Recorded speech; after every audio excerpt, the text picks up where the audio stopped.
The Ravens versus the Colts. Man, that game was really good from start to finish. The Colts had a lot of control of that whole game, and then the Ravens came from behind in the second half, took the lead in overtime, and won this game. So my feedback from this game is this. Let's start with the Colts. All right. The Colts are similar to the Minnesota Vikings. The Minnesota Vikings are 2-3, but their record, well, I'm gonna say coming into this week, they were 1-3, and their record was not showing us who they really were. Just like the Colts, they came into the game 1-3, and I believe they were much better than their record. I think the Colts had the toughest start of the season when it comes to the schedule. The Colts and the Ravens. The Ravens also had a tough start to the schedule, but the Colts also had a tough start. The only easy game this year were the Dolphins, right? And Baltimore, quote unquote, easy game you can say are the Lions, but the Lions been competitive almost every single game they play except for the Green Bay game. Now, so the Colts. Here's the Colts problem. I said this in one of my videos last week. They can't finish.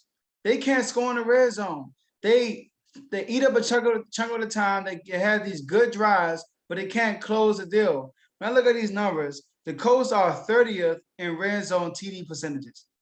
30th in the league. Today alone, they were 1 for 4. They got into the red zone 4 times, scored 1 touchdown. Think about that. They scored 1 touchdown. They made a field goal, missed a field goal, blocked field goal. Well, no, sorry. Got a touchdown, made a field goal. Carson Wentz fumbled in the red zone, and they got a blocked field goal. 1 for 4 out of TDs in the red zone. They got the red zone 4 times. They got 1 touchdown. And the thing is, they finally and then also time and possession. They eat up chunks of the time of the clock. They're 6th in the league in time of possession, meaning they're putting these long drives on, but they can't finish. When they get to the red zone, they can't score. So this game, they finally put together a good game. They finally did. Defense playing well, offense playing well. But then the second half, the Ravens made some adjustments. They scored almost on every single drive. But the offense couldn't get into the end zone once the Ravens started rolling. So Ravens scored 22 unanswered points. The Colts missed an extra point and missed 2 field goals. Like I said, one of the field goals were blocked. And Carson Wentz had a good game. Carson Wentz was 25 on 35, 402 yards, 2 touchdowns, no interceptions. But his brilliant game was overshadowed by Lamar Jackson. Now look, y'all, Lamar Jackson was clutch today. He was clutch. Now, this is 3rd game this season. He had to be clutch in order for them to win. You have the Chiefs. We all know happened in the Chiefs game. In the second half, he went off, and he got that 4th down, 1st down. All right, so that was clutch against the Lions. On the Lions, they were about to lose that game, and then he completed a 4th and 16, I believe. I believe it was somewhere around that range, and got them in field goal range. And Justin Tuck was clutch also, and kicked the longest field goal in NFL history to win that game. And then today, coming in the second half, I mean, Lamar Jackson was brilliant. In the second half, for the whole game, Lamar was 37 from 43, 442 yards, 4 touchdowns, no picks. In the second half alone, Lamar Jackson was 29 for 32. He completed 90% of his passes, 29 for 32, 4 TDs, 335 yards. Over 300 yards and 4 touchdowns in the second half. Think about this. And all of this, y'all, happened. First of all, this is the most passing yards by a Ravens player in NFL history. And all of this happened after he fumbled on the 1-yard line. Perseverance, man.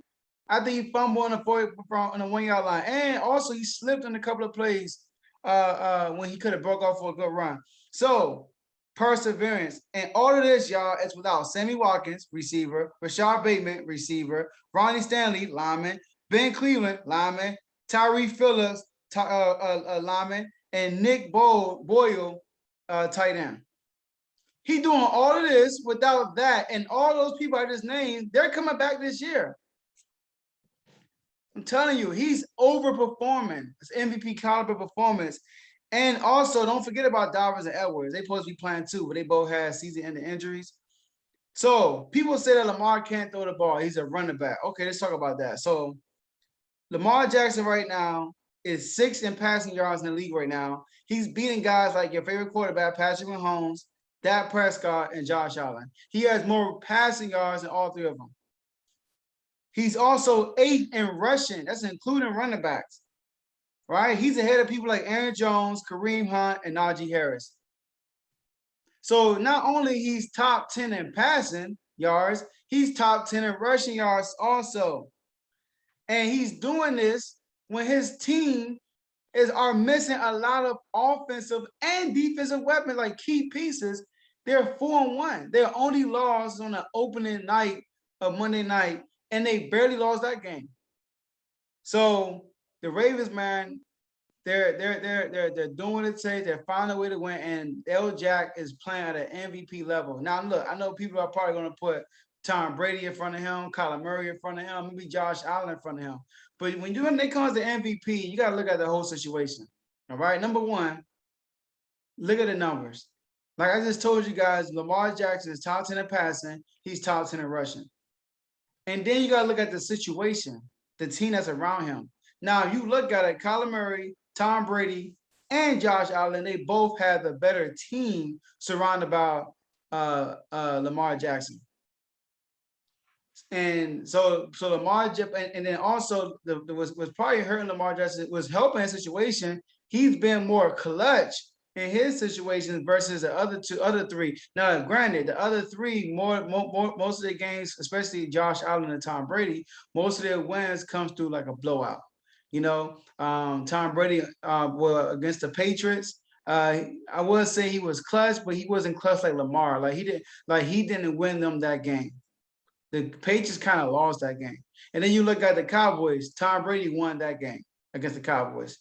Now, but with the Lamar Jackson situation, being behind against Mahomes, being behind against this team that we saw tonight against the Colts, and then having that game against the Lions when Hollywood dropped 3 touchdowns basically, and when his team barely showed up and he still had to get it done. So I think Lamar Jackson right now should be number 1 when it comes to MVP. I'm not being person of the moment. You just got to look at the situation. I mean, he's top 10 in passing, top 10 in rushing, and they're 4-1, and they're undermanned. They're not supposed to be 4-1 right now, and they play some quality teams. They play the Raiders, the Chiefs, the Colts, the Broncos, the undefeated Broncos. Now, people want to say the Colts only got 1 win. The Colts the Colts had to play the first game of the season. They played the Seahawks. And then they had to turn around and play the Rams. But the Rams game was competitive. They could have won that game. They had to play the Titans. The easiest game was the Dolphins. And then they had to play the Ravens. So, like I said, the Colts are a better team than what you think they are. And Lamar Jackson is having an MVP season. And I felt as though he will have an MVP season. I don't think he's going to win MVP, but I think he will have an MVP season. I said that in the beginning of the year. That's why I had them winning the division over the Browns, Steelers, and the Bengals. So that's my take for the game, guys. And I'll see you guys in the next episode. All right, thank you guys for staying to the end of the video. Now, before you leave, this is what I want you guys to do. I want you to like this video if you haven't done it yet. I want you to subscribe to the YouTube channel if you haven't done it yet. Share this video with someone you know that will be interested in listening to what we talked about today. And last but not least, hit the notification bell so you can make sure every time we upload a video, you'll be notified on YouTube. So enjoy the rest of your day, and I'll see you guys next episode.